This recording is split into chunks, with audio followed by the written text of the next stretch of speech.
O nosso objetivo é fazer uma análise do vídeo do pastor Iago Martins, intitulado Por que Bolsonaro se tornou uma religião?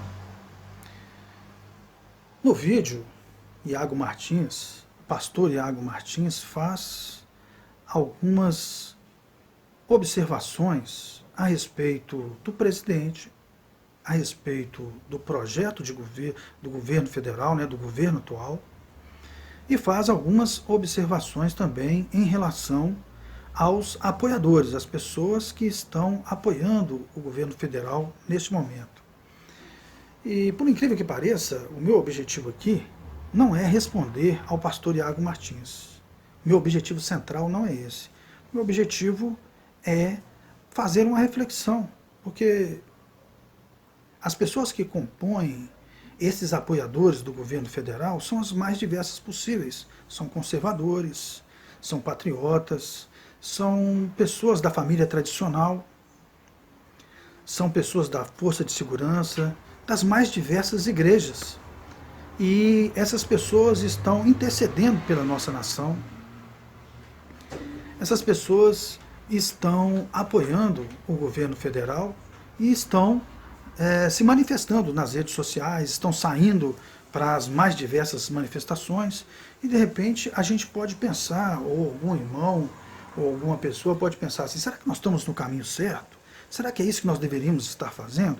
E baseado naquilo que o pastor Iago Martins está falando, que é a opinião dele, gostaria de salientar aqui que eu respeito a opinião de todas as pessoas, respeito a opinião do Iago Martins, conheço o trabalho dele assim, já vi muitas coisas, muitos vídeos que trazem boas informações para o povo de Deus de uma forma geral. Tem coisa do Iago Martins que eu concordo, tem coisa que eu não concordo, mas eu gostaria de fazer uma reflexão a respeito das afirmativas que ele faz nesse vídeo. E a primeira afirmativa que ele faz é essa. Lá no segundo turno era entre PT e Bolsonaro, então eu votei no Bolsonaro tranquilamente. Declarei voto no Bolsonaro, né? Desde o começo, dizendo, não creio que o Bolsonaro seja isso que estão pintando de mito, de um cara que vai salvar o Brasil, o que é que seja. Não creio que ele seja cristão de verdade. Ele crê muito mais no cristianismo cultural do que ter realmente uma fé genuína. Mas é quem tem e é o que dá pra fazer, né? Então não me arrependo de ter votado nele, porque eu votaria em quem? No Haddad. Mas, dentro desse contexto todo, olha só, olha o que o Bolsonaro conseguiu fazer. O Bolsonaro está conseguindo me fazer pensar se não era melhor ter o PT me roubando do que ter o presidente fazendo pouco caso da sobrevivência dos indivíduos. Sabe? É um negócio muito absurdo, porque eu fiquei muito feliz de não ter o PT no poder. E o Bolsonaro consegue se comportar de forma tão absurda diante dessa crise de saúde pública que eu fico me perguntando, meu Deus, será que não era melhor perder mais dinheiro da Petrobras? Será que não era melhor ter mais aparelhamento do Estado do que ter alguém motivando que as pessoas saiam de casa, motivando passeata, motivando que os estados voltem a agir normalmente? Eu gostaria de salientar que, em relação ao que o Iago diz, que quando eu votei no Jair Bolsonaro nas eleições de 2018, eu votei bastante consciente. Eu olhei o projeto de governo do Bolsonaro. E também eu já conheci o Bolsonaro até mesmo antes da PL 122. Você aí, querido irmão que está acompanhando, dá uma olhadinha aí no que foi, se você não lembra, né, dá uma olhadinha no que foi essa batalha que foi a PL 122 lá no Congresso, tempos atrás. Mas de um pouquinho antes dele eu já sabia um pouco do trabalho do Bolsonaro no Congresso Nacional. Então eu avaliei também qual era a proposta que ele estava trazendo, quem ele era e qual proposta que ele estava trazendo. Então eu não votei somente para tentar, porque o Iago diz assim, eu ia votar em quem? Votar no Haddad? Então eu votei, porque não tinha opção, eu votei. Mas eu votei de forma consciente, né? Eu sabia bem o que eu estava fazendo naquele momento. E também gostaria de dizer que o Iago falou assim, olha, vendo o atual governo, eu me pergunto se eu não gostaria de ver o PT de volta, se eu não acharia melhor, como se ele estivesse tendo assim um devaneio, né? Ele faz assim uma figura de linguagem, não é mesmo? Dizendo que se de repente, né, eu não achava melhor estar sendo aqui, ele até usa essa expressão, eu estar sendo roubado pelo PT, do que ter o governo do Jair Bolsonaro. Esta é a opinião dele. A opinião nossa é um pouquinho diferente. Então eu gostaria de dizer que nós estamos bem cientes de que o Jair Bolsonaro está tendo problemas exatamente porque ele está cumprindo aquilo que ele prometeu. Ele está tendo problemas, ele está sendo atacado exatamente porque ele está fazendo um governo diferente de todos os outros e ele está dentro do projeto que ele apresentou. Não é mesmo? Então, gostaria de dizer que para nós, o PT de volta, a gente acha que isso é uma coisa inconcebível e seria um verdadeiro pesadelo, né? O devaneio dele, para mim, seria um grande pesadelo ter o PT de volta fazendo, e ele diz assim, o PT fazendo a mesma coisa que ele fazia, né? Então a gente discorda desse aspecto. Desde o começo, me preocupa muito mais o espírito de subserviência política do que em quem você vai votar ou o que quer que seja. O modo como as pessoas escolheram prostrar sua alma diante de um homem. Essa instrumentalização de ideias revolucionárias do Olavo de Carvalho, né, dentro do ambiente governista, você tem todo esse ambiente de idolatria política sendo motivado. Todo aquele, dentro do movimento conservador ou liberal, que falasse qualquer coisa publicamente e não prestasse continência ao Olavo de Carvalho, era excluído da vida pública. Veja, você não precisava falar mal do Olavo de Carvalho. Bastava você falar que, sei lá, leu Kirk e não citar o Olavo.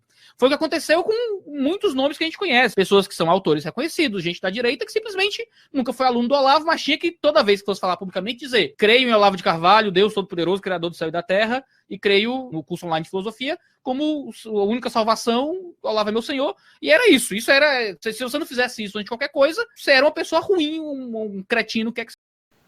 Ok, né? Fazendo então uma análise do vídeo do Iago Martins, ele em muitos momentos cita o Olavo de Carvalho.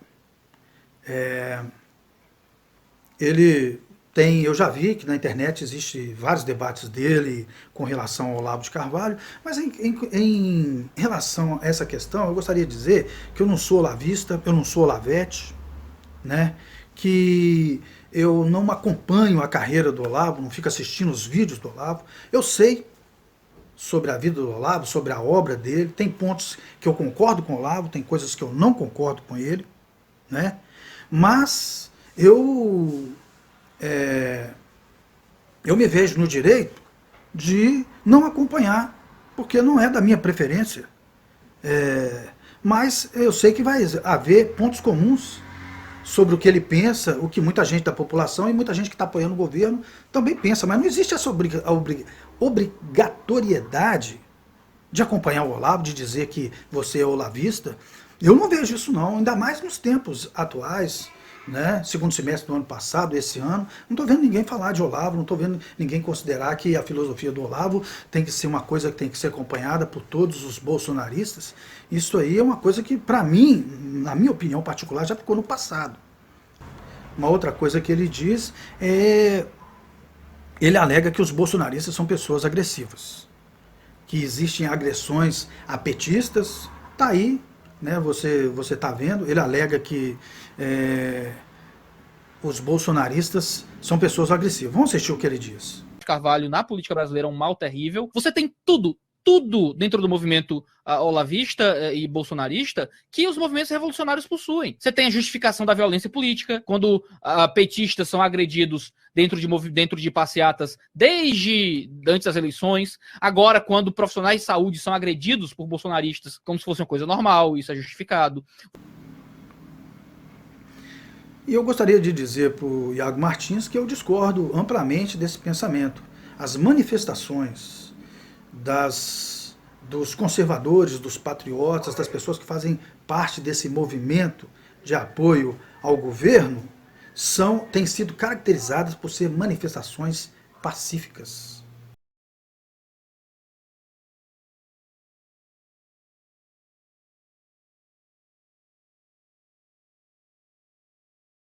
Né? As pessoas parecem que ficam tentando buscar elementos, né? Se existe um fato isolado, se em alguma manifestação aconteceu alguma coisa, às vezes nem é culpa dos manifestantes, mas aí já se coloca nessa conta, então eles estão em busca de evidências e de coisas que possam ser usadas contra o presidente, contra o seu governo, e até mesmo agora eles estão voltando as suas armas e as suas acusações para aqueles que apoiam, nas redes sociais, para aqueles que estão saindo para se manifestar, né? Então, existe um movimento aí para tentar depreciar os bolsonaristas, e a gente está vendo que a gente não concorda com esse tipo de coisa.